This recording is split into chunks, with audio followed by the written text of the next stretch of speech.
Hey everybody, welcome back to the Pardonable Podcast. And hot diggity dog, we're doing a pop art review. All right, so I haven't done one of these in a minute, sort of. Kind of done one of these.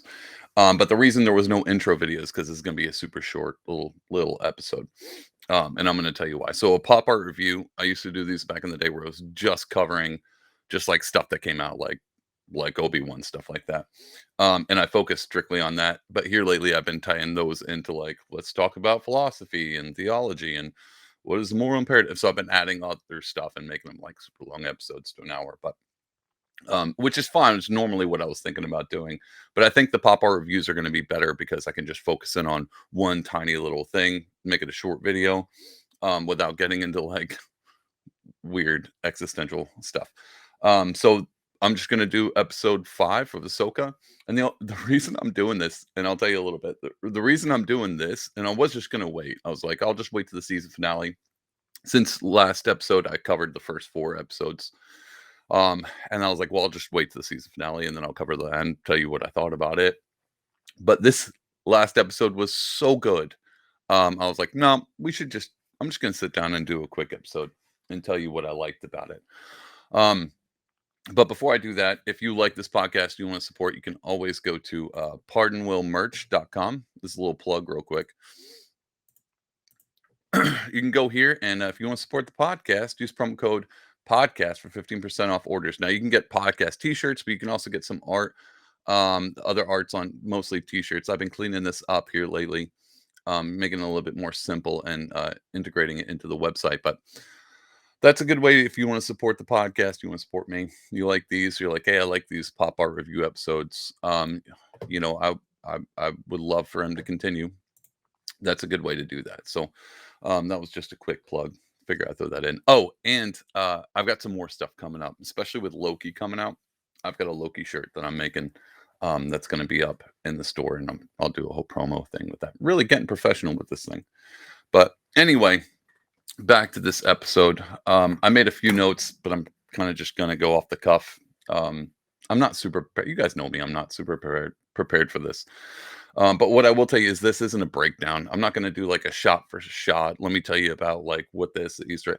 There's so many like professional YouTubers out there that do breakdowns that I watch. I'm like, oh, this is great. I don't do this for a living, so I'm not gonna spend the time of researching that. Plus, again, they do it better than I could. I'm gonna do what I normally do is just hone in on like very specific things and kind of focus on the artistic avenue and why I think that's like either really good storytelling or really good visuals or and stuff like that. All the real boring things that no one really cares about. That's the stuff that I like to focus in on. So that's what a pop art review for the Cardinal podcast is anyway. And then most likely, I don't think I'm putting an intro video in this because it's such a short episode. I am thinking about making a pop art review intro specifically for these episodes. That'll probably come up. All right, let's get to this episode. So, like I said, it's not a breakdown. I'm just gonna plow right through the intro, the beginning. We're not even gonna focus on like Jason by the water being like, I hear lightsabers in the. Oh, spoilers, by the way.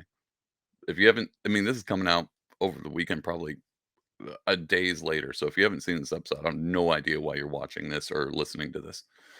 But so spoilers ahead. So I'm gonna skip the whole intro with the lightsabers and Jason hearing, of course, he's force sensitive. He's a little young Jedi, which that'll come up, but I don't really think that's I don't really know what to say about that. I don't and this is a cool thing about these episodes that I'm gonna point out repeatedly probably through this is I don't I'm not familiar super I'm saying familiar. I'm not super familiar with Clone Wars or Rebels, which is what these Ahsoka is basically built off. It's like season 5 or whatever Rebels last season. It's the next one. So it was kind of uh it really seemed to tie in. I talked about this last time. It seems to tie in with all those other characters. If you loved Clone Wars or you loved Rebels, this is like your bread and butter. Like this is what you came to Star Wars for. I wasn't super familiar with that, so it's not what I'm watching Ahsoka for. I'm not like, oh my god, I love this. That's gonna come up a lot in this episode 5, uh, and I think Dave Filoni, the guy who does all this Star Wars stuff with the Mandalorian and Obi Wan, I think he's really done something spectacular with this because of the disconnect between people who watched the Clone Wars and Rebels. Like it was definitely playing this up for them, but it brought everybody else in too. So I think he's done a great job with that. Because I'm in it and I'm not like I'm really into these episodes now, especially with this last one. but um but yeah, we're gonna get straight to the world between worlds and that Ahsoka Anakin thing. I really want to talk about that. And I'm just gonna bring up a few things. So without really knowing about the world between worlds, obviously this isn't a flashback. What they do, it's not really a flash forward. It's just like an ethereal thing, which actually made me think about the Force Ghost concept because in the world between worlds, it's happening at a present time. I don't think it's her memories. It doesn't seem like it's just like this is a unlock something in her head, or she's going to where these are just things that she is imagining that working through maybe. But to me, it feels more like a Force Ghost. Like we know Anakin is a Force Ghost. We saw that at the end of Return of the Jedi, the the revamped one where it's Hayden Christensen as a ghost. Next to Obi-Wan, who's an old man. I don't know what they could have put Ewan McGregor in there too if they were just going to wreck on it. Anyway, side rant. But yeah, so I think it's a Force. I think that's Anakin. I think that's like Anakin's Force Ghost, just feeling a little bit more realistic because I mean he's fighting her with a lightsaber. So I think that this whole flashback thing is just moving time around. So I don't know if it's a flashback. I think it's just a present. I honestly I don't know how to explain it. What I will say is it feels very similar to when every Jedi goes through like their training and they have to be faced with the dark side. Like we saw Luke do it in the caves of Dagobah where he's fighting Vader and he cuts Vader's mask and it's Luke's face underneath it. Very simple, like this is you. You could choose the dark side. You need to fight. The whole thing is like facing the dark side and making a choice not to go to the dark side, which is what we're really seeing in this. And the reason I say that shows, even though Ahsoka is like way down the line, she's not. And Ray did the same thing, right? She met evil Ray and in that cave as well. I don't think we ever got an Ahsoka Cave of Dagobah thing. I don't know. Again, not sure, but I'm gonna take this as that the Cave of Dagobah. This is Ahsoka facing that thing, and the reason I say it is because even in the beginning, the whole point of this uh Anakin and Ahsoka thing is to complete her training. Like he says that right off the bat. So I'm taking that as face value. I don't know what she went through, but it definitely seems like this is because even at the end of the cave scene with Luke, he literally like gets in the X-wing and flies off to Bespin to save his friends, like immediately after. And so I'm gonna take this is her time to do this, to go through her like facing the dark side. It's flashing forward through that the whole time. That this is the choice that she's having to make, even up in the very last, where he's like, either kill me or die, and she's like, no, I choose to live. And it's like I don't take your options. This binary that you're giving me, either I defeat you or I die. I'm gonna choose to live without. I mean, she's technically defeat, but without you know, without taking Anakin's Force Ghost. The other thing about that though is it kind of feels like a mix of Obi-Wan's as well. And so we didn't get Obi-Wan's Cave of Dagobah that I remember. But we did get in the Obi-Wan series, we get a point in time where he kind of goes into hiding. He kind of loses all of his zeal, like his like what it felt like Obi-Wan. We got back to in the Obi-Wan series is kind of disheveled and beaten down and in hiding, and he's not really a Jedi anymore. And then we get his transformation back into old man Obi-Wan that we get, who trains Luke. We get that process where he kind of has to face his fear again, or face the threat that he kind of uh removed himself with, which was him fighting Vader. It seems like Anakin shows up just to teach people lessons. Which might be the whole thing. Like, I mean, obviously, well, maybe I'll talk about that in a minute, but yeah, it kind of feels like a mixture between like the caves of Dagobah, the Obi-Wan, like I was lost, and then I'm coming back and trying to rediscover himself. It kind of feels like both of those mashed in, and I like that actually, because it actually brings it around to full scale. So instead of like every Jedi training, it's another cave and day. It's you can you can actually backslide, I guess would be the best way to put it, and you get another chance to kind of move forward, and maybe that's the next step in your training. So the training never ends. Like you're constantly becoming a better and better Jedi. And and I really think that was a really cool aspect of this because I kind of assumed what Ahsoka's not technically a Jedi 'cause she left the Order, but she felt like she's a Jedi Master. I mean, she knows all of her stuff. It does seem like this was the last, you know, big training, whatever. Um, I sat on that for a long time. Sorry about that long rant. Personally, I'm still processing it all through. Like I sat down and wrote notes, and as much as I enjoyed this episode, there's a lot of stuff where I was like, I don't know, but I'm along for the ride. And so I'm just kind of breaking down some of the small things that I saw. And so my wife watched all the Clone Wars and Rebels, loved them, loved every bit of it, loves Ahsoka. She's on board with this. She knows all the dialogue they were going through. She was like, "Oh, that was from this, and that was from," and so she kinda walked me through that. You can do the same on, like, YouTube. You might not have a wife that knows Rebels or Clone Wars, but you can go on YouTube and they'll break down, like, this is where this is mimicking this episode in Rebels where, or Clone Wars where Anakin's talking to Ahsoka and he uses this particular line. You can check those out, but a lot of that's mirrored. It's almost as if she's going back, and that's what I liked about it. It's going back in time, and the lessons that she should have learned back then, she's learning now. Um, but, the cool part about that is it feels and the reason why it feels like Obi-Wan is because and my wife pointed this out because I didn't know this. Right off the bat, like, the first few episodes of Ahsoka, she was like, "This doesn't feel like Ahsoka. Like, this isn't her like, this isn't her attitude. This isn't her, it just isn't her, uh, her mind frame. She's a little bit more upbeat, she's a little more, coy and clever and kind of not so melancholy. And she pointed that out right off the bat, and I was like, "Well, maybe it's," I kinda chalked it up to being like, "Well, maybe it's the actor, I don't know," but now we're kinda finding out she went through an Obi-Wan phase, which seems like it because whatever happened, and I talked about this in the last episode, whatever happened in those years where the shot for shot thing, and I thought maybe it was the Ezra being pulled away in the Thrawn and her feeling like she didn't really win or the threat's constantly out there. But she definitely wasn't the same Ahsoka as she was when she was, in Rebels and Clone Wars. And I think we're finally seeing why. Like, and I'll point out what the difference is towards the end of the episode. But I did like that.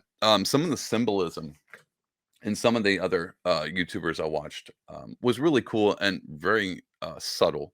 So in the World Between Worlds, one of them talked about the breakdown that they're on the pathway that they're on before they go into like the flashbacks or whatever. Behind Ahsoka, the pathway continues, but behind Anakin, it goes to like a cul-de-sac dead end. And talking about like the path that Anakin's trying to lead her down, which he ends up doing. They like flip and he pushes her down to that cul-de-sac, that dead end, meaning like this is the end of the road, kind of bringing her to the end of her Jedi training or the end of her life, however you want to look at that. I thought that was cool, but the coolest part was when he slashed the floor, and that's when they go into the flashback stuff. And I saw a few memes pointing this out, and I thought this was great. And I know it's a Filoni thing because Filoni loves Lord of the Rings. So when he flashes it, apparently it's like I don't know if this is apparently, but I'm gonna take it and run with it. But it does feel like Gandalf fighting the Balrog, where the bridge gets cut, and that whole scene where it's like, "Fly, you fools," and he falls. That's almost how this entire thing feels. Anakin cuts the bridge, and then they fall into the flashback, and it's like Gandalf falling down the crevice and fighting the Balrog in midair.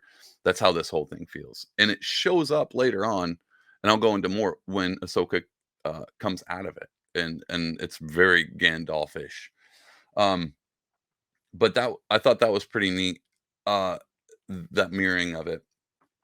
Now, in the dialogue, because I don't know a lot about how this works, I kind of took cues from my wife and whatever breakdowns I saw. In the dialogue, a few things that were the flashbacks, and I'll talk about how artistically amazing that was. Um, in the in the dialogue, I think they built this up before. I mean, the whole first episodes are really about the relationship between Ahsoka and Sabine, and her being the master and Sabine being the Padawan.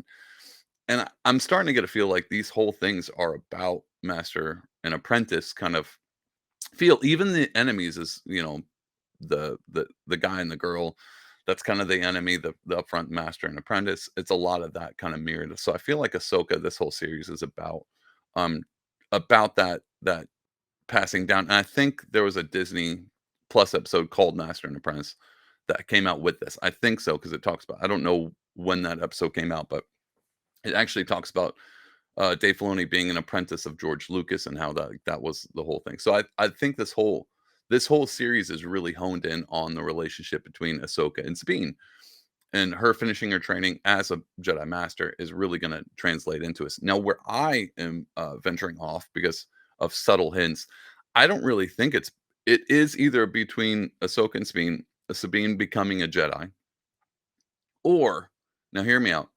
It's between Ahsoka and Jason, the little kid with the green hair, Kanan's son, uh, because he's Jedi sensitive, and that was the whole beginning of this episode that I skipped over. Is really like they brought him in a lot more than I thought they were gonna. Right off the bat, you're like, "Oh, that's a cool nod," but they're really pulling him in, like he's playing a bigger part in this, which makes me think that this whole thing might be highlighted on him. Whereas, and I don't feel like there can be a point where Ahsoka trains Sabine, and then Sabine's like an amazing Jedi Master and starts training Jason now. That seems kind of seems Mary Sue-ish, where all of a sudden Rey is like the Jedi Master in a few months. I think this might actually be Sabine Groguing it. Um, when I say Groguing it, because Grogu got a choice to be either a Mandalorian or a Jedi, and he chose the chainmail, so he chose Mandalorian. I think we're going to see a Sabine thing too, where she is going to practice in Jedi. She's going to get that, but she's not going to really finish her training. I think she is a Mandalorian at heart, and so I think she's gonna choose, "Yeah, I'm force sensitive, I can use the lightsaber." I think, it might lead up to her wielding the dark saber and ruling Mandalore. Something probably gonna happen to Bo-Katan or whatever. I'm sorry, guys, I'm trying not to rant, but my mind is kinda walking these things out. Um, I think Sabine's gonna choose to be a Mandalorian. And I think the Ahsoka thing, she's gonna train Jason. It just seems like that's what they're building up to. So we're gonna get like a Jason, maybe, fast forward after the because this is all before the sequels with Ray, and I think Jason's gonna play a bigger part whenever they start making sequels of the sequels. Where Ray is an old Jedi, and then you got Jason there. Story might follow him. I don't know. Those are my just fan theories, but I think it's really about him, because they keep bringing up this. I mean, they keep bringing up like these are odd. These are odd masters and apprentices from Qui-Gon to Obi-Wan to Anakin to Ahsoka. This line is these are very peculiar people, who go through very peculiar things. So one of the other things about the dialogue, that they really honed in on, and my wife kind of broke this down because I think it was brought up a few times, was the idea that the Jedi, when Obi-Wan was trained, there were keepers of the peace during the Jedi Council. All they did was just make sure peace stayed. But as Anakin gets older, he was kind of trained to be a soldier because the whole Clone Wars thing, and Ahsoka especially, her entire training as a Jedi was in the midst of a war. Not just like we're trying to keep peace, but like it's full on galactical war. And so she has a real issue with that.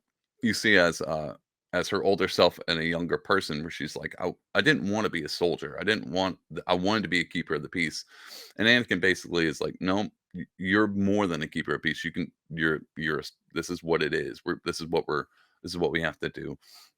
And I think that whole section was because even with Thrawn not being in the picture, and she was kind of a keeper of the peace. You saw in Mandalorian where she, went after that Morgan lady, and that she kind of felt like she was standoffish. You didn't really get her in any, like, where was she during A New Hope, Empire Strikes Back, Return of the Jedi?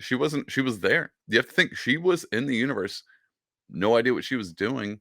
Because I mean, this would have to have been after Rebels.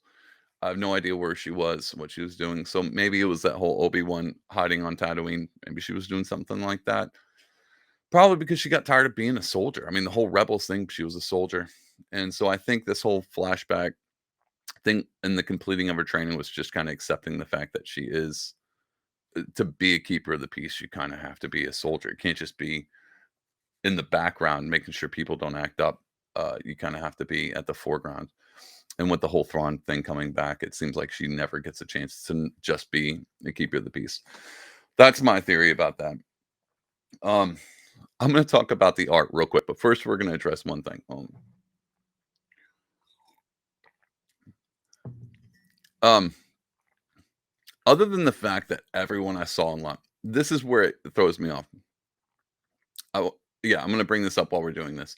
Star Wars fans are like, from like they're very critical, right? One of the reasons why I'm doing this all about this one episode is because I don't think anybody walked away from this episode being like, not the best. They probably could have done a little bit better. Literally everyone, from what I saw online and stuff, loved everyone I've talked to, absolutely loved this episode. Whether you watch Clone Wars or Rebels, whether you really tied into Ahsoka or all these, this episode was legit. One of the best.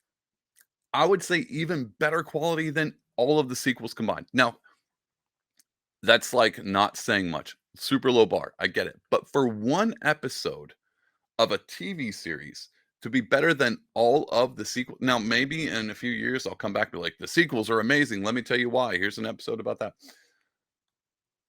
They're whatever this is, and I think it's a lot about what I talked about last episode. It actually feels more like Star Wars than any of the sequels. And I don't think it's because, well, to be honest, yeah, Vader's in it. Hayden Christian, the Anakin, where I said last episode where this stuff feels like home. It feels like it's tying everything back in what we want. Like it feels like you've been away from home for a while. You're not really sure where you're at, and then seeing family members again after a long time. And all of a sudden that it feels like you're in the right spot. And I think bringing people like Hayden Christian in as Darth Vader and giving you these extended flashbacks, these extended episodes with these characters that you're like, even if you didn't like the prequels with Hayden in them, this still feels like, oh, this feels like Star Wars. So setting that up, just think about the idea that one episode of a TV series captured everyone beyond three movies that they spent a ton of money on did. Like it's in those three movies had Luke in them, had Leia, had Han, Lando, like they had Chewbacca, they had all your characters that you love. R2 this entire series doesn't even have R2 in it. R2 has not showed up. C3 none of the only person that showed up is Hayden's Christian and Darth Vader and for a brief time and even then it's like a dream state. Still better than all the sequels. Like this is mind-blowing to me that Star Wars fans have like unified over an episode of a series. I don't know exactly why that is, other than the fact that we're getting just really deep dialogue, really deep. But I don't know if it's this is. I don't know exactly what the pinpoint. I don't know why this episode was so good compared to like movies. Um, and I want to lean into the idea that it's the art. It's the way they portrayed this because they could have done anything, right? They could have had him the way they did Obi-Wan, because even Obi-Wan had that whole flashback where they're dueling. It was real short, but it wasn't as meaningful as this. This felt dark. The way they did the lightning, I mean, we're all thinking it. Like, I'm just saying what we're all thinking. The scenes where he's walking away into the dust and the lightning flashes and it's Vader, and then it's like back to him being again, and you're not really sure his intention, and you're kind of it feels dreamlike, like she's in a drink, which kind of she is. Um, it felt real. Like it's like a dream that you're like, this feels real. And it was so artistically done. Like I don't even this is what good art is, people. This is what I'm talking about. Where you can see a painting or you see like or you hear a song, you're like, I don't know what exactly is the thing that is, but this is good. Like it's like I don't know why, but this is good. Like this is it. Um, this is what good art does. And so that's all I wanted to point out. Like we all thought it. Like, we all saw the Anakin. Yeah, the dialogue's cool, understand it, but the visual imagery, and then when they're fighting at the last in the world between worlds, and his eyes are red, and then, she does that whole thing where I choose to live, and just him lowering his head and opening his eyes, and they're blue again, um, says more than any he doesn't even say anything, and like, the imagery, the visuals say everything, and so, just that's what I love about art is if it's good, you don't have to do much with it. Like, you put a lot into just a little bit, and it blows everything else out of the water. And that was my like frustration with the sequels. Is it's like you had all the money in the world, you had all the time in the world, and you couldn't do that well. Like you didn't. You just this is why good art is important. And this is how you know good art is good art because art's subjective and it's the eye beholder. BS. Um, this is why I say you know good art when you see it. You might not understand why it's good, but you definitely know. And you can point out little things like, well, that's good, shading, and this is a nice color palette, whatever you want. But at the end of the day, good art is good art because we all sit back and go, that's beautiful. And this episode was beautiful. And I want to bring up one thing because I called them out on Twitter. Not like I have a Twitter following or anything, but this is not to bring in my last episode where it was all black pilled and I was like, what's gonna happen coming in the year, and like this is everything's sad and dismal. Um, not to bring that back up. Sorry. Let me take a not to bring that whole the future is nigh or the end is nigh kind of thing. But there is a big disconnect, and this is what I like to see. Is because the Daily Beast, which is media, I don't know how credible. I know they're other around. I don't know NewsGuard certified credible they are. But they after watching it, I'm assuming whoever wrote this article watched this episode. They wrote an article titled "How the De-Aging of Hayden Christensen Was Embarrassing to Star Wars." Now, full stop. I get it. Like de-aging can be kind of odd sometimes. I didn't bump up with that at all. Matter of fact, most things that I saw online, no one bumped up with that. How you watched this episode and then you wrote an article about how the de-aging was bad? Like, I understand, like, people writing, "They just want clicks." It didn't get my click. It was and I actually just took that on Twitter, saw that article, and then reposted it with my own caption. This article is ironic for how embarrassing it is because no one thought that. You are alone on an island writing an article and like, "This will get people to, yeah, of course, this de-aging thing. Look at how ridiculous." You are so disconnected with anyone who even cares about Star Wars that you should delete your account and get fired. That was the dumbest article I could ever like. I thought people are dumb. That was so dumb. It was astronomically dumb that that's what you wrote an article about. And then I'm doing a friggin' podcast over one, which I would have never done over one episode because of how good it is. And you wrote an article about the de-aging of Luke. Come on, like what? This is the world we live in, and this is why I have such a hard time. If you want to get into any other, podcasts that I have, well, I have a hard time trusting anybody who is so disconnected with what people. This is turning into like a full blown episode now. I wanted to do a pop art review, and now I'm getting into my feels. I'll say this and I'll quit. Maybe I'll do a whole nother episode about it. I I can't tell you how this there is a majority there's a collective conscience without getting like mystical Burning Man crystals. And that's what I was saying about art. We know when good art happens. And it seems like there's a few on the fringes, and I'm not saying they're not the common man, but they seem to be kind of up there. Who have no idea what the majority is thinking. It's blowing my mind. It blows my mind that that was an article written. Not really, because I know people are dumb. Like, let's be honest, a lot of people are dumb. But out of all the Star Wars to come out, and everyone going like, "This was awesome," and if there are people that were like, "I love Star Wars," and this is just another episode, whatever, sure, you can be disconnected and off in your own little world, whatever. But most everybody in Star Wars, along with Marvel, like these fans are critical. Like we hold things. These are our toys. Don't mess them up. Like these are ours. If you take them and you break them, then we're gonna be mad. Which we've seen. We have been mad, and we will always be mad if you mess up our toys. But this episode, man, I brought everybody together. And this is what this so to take that black pill I had in the last episode, here's my white pill. And for those who don't know, black pill is just like being pessimistic, being, like the world's gonna end, everything's bad. It's just and then white pill's optimism, like having hope for the future. Here's my hope for the future. There is out there a ton of people who feel the same way you feel, like watching them, like, how are they getting this idea?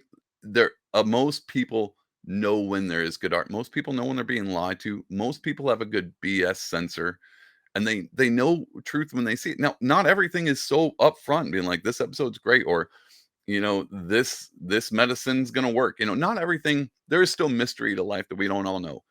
But at the core of it, as people, as humans, with a conscious, with a moral framework, we know when things are good and things are bad. This is a conversation I have all the time with my atheist friends, and the idea that morality is subjective and it's just, social cohesion. The only reason we have good oh my god, I'm doing this again. I'm sorry. Whatever. I'm going for it anyway. The only reason we have, actual good and bad, it's not really good or bad, it's just what works for the community. And then my question is like, well, then here's a good litmus test. Then what is morally better if it works for the community? Like, is it I can't do this. Anyway, let's get back to Ahsoka. I can't go into philosophy. I just had to catch myself. Another episode. We won't go into that. But I just love the fact that we all know what right and wrong is. We all know what good art is and bad art is. Man, you guys lucked out. I had to literally catch myself because I was going to go on an hour rant again about moral imperative. Ugh. Anyway, I appreciate you guys for sticking around with this stupid podcast. But yeah, I love the fact, and just so you don't feel alone, most people probably feel the same way you feel. If you watched this episode and like, how come this one was better than all the sequels? You're not alone. This is what good art is. And this is how you know we are all connected in some frame of it's not about I mean, I don't know anybody who like Jar Jar. No one liked that character. Now the actor, great. No one liked Jar Jar. So we all united on our hatred. And I think we all kind of united on a little bit of our hatred for the sequels. But to unite on stuff that you hate, it's not the same to unite on stuff that you love. And so um I love this episode for that. I don't know where they're going. So let me make sure of let me bring up one more thing. Back to Ahsoka's disposition, her being very melancholy. At the end of this, why it mimics Lord of the Rings, at the end of all the flashbacks, she comes back. She's adorned in white robes, white gauntlets, straight up Gandalf, like the white wizard. Like she comes at her, she's chipper, she's smart. Even though they're like, what's gonna happen now? She's just got a calm smile, a calm feel to her. She came out as white wizard, Gandalf. And so I like that they threw that in because basically that whole flashback thing was Manta Moria fighting the Balrog, falling down, disappearing. Everyone thought Ahsoka would disappear and was dead. It was literally just we just maybe that's why this episode was so good. It was just taking Lord of the Rings and moving it into the Star Wars realm. But Filoni is a godsend, the guy who runs all this stuff, putting all this together. I'm loving what's going on. I don't know how they're going to wrap this up in 3 more episodes. So that tells me we're probably going to get an Ahsoka 2. But we'll see. They're going to be shoving a lot in, unless these episodes are like an hour and a half long movie style, which I don't know, they could be. That's a lot of story to tell in just a short while. And I'm not sure why they took that long to get here. Um, when they could have sped up the first few, and I said that before, they feel kind of slow. They could have sped up the first few to add more story. But at this point in time, I'm trusting Filoni. Anyway, that was a long rant. Hopefully you enjoyed this episode. I went 30 minutes. This was guys, to be honest, I was like, I'll sit down and talk for like 7, 8, maybe 10 minutes, 30 minutes. And I didn't even get into like moral philosophy this time. Anyway, hope you enjoyed this episode. Again, if you like this podcast, like and subscribe. You know the drill. Go buy some art, go buy a t-shirt or whatever. Or you know what, just comment. Just be like, "Hey, I'm super happy you didn't rant about morals this episode." Whatever. Hateful stuff. Put down there, be like, "You know what? We all unify on how bad this episode of Pardonable Podcast is." I like to bring everybody together. And so maybe that's what this episode was for. But I just want to tell you my thoughts. Thought this episode was so amazing. Had to do my own. I'm gonna do another pop art review when it comes back to the season finale. Oh, unless all the episodes are just this good going out, then maybe I'll just sit down every week and just be like, "Let me tell you the same thing I told you before. This episode was great." Um, but yeah, I think I'll just come back for the season finale, and of course, I'll do probably the same thing with Loki coming up. Plus, I got a Loki T-shirt coming out. But anyway, thanks for joining me this time around. You guys have a great week, and I'll be back at some point. Oh, I got a book review. I'm gonna do the book. Look out for the little guy, that Scott Lang book. So that'll be coming out. That'll be another pop art review where I'll sit down and be like, let me tell you about this book for 10 minutes, and then an hour and a half later, we get to the end. But anyway, like and subscribe, and I'll see you guys back here next time. Bye.